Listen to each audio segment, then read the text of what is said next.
Hi everyone, this is Emily Schisler from the NavLit team with a quick video to talk about how to score IAs for this first round. Now, each IA in grades 5, 6, 7, and 8 all have 18 multiple choice questions.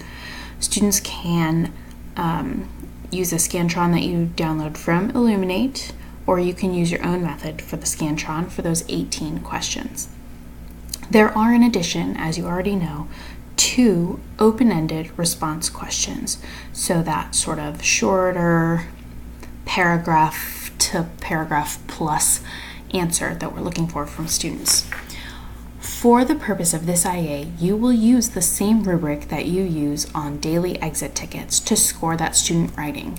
The only tweak that has been made is that we have changed the points values to be whole scores, so a 3 rather than a 1.5, just so that you can enter that data into Illuminate and or Excel more easily.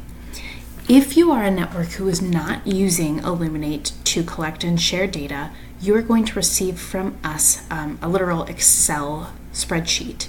You will enter data in that Excel spreadsheet. Stephen Farley will share with you the template for how we ask you to share that data. But for the open-ended response, in either case, every student will receive 2 scores, 1 score for each open-ended response. So a student might have a total of 8 points if they got a 4 on both of their open-ended response, or they might get a total of 0 points if both were blank, for example.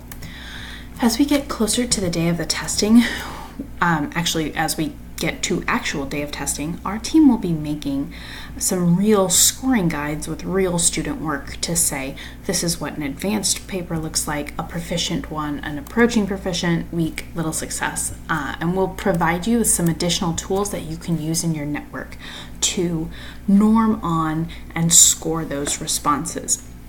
But in the immediate future, we just wanted you to know that you'll be using this open-ended response rubric, which you've seen before, you'll be familiar with. You'll be using it at the summit, the NavLit Fall Summit. And if you have any questions about using this rubric, reach out to your coach.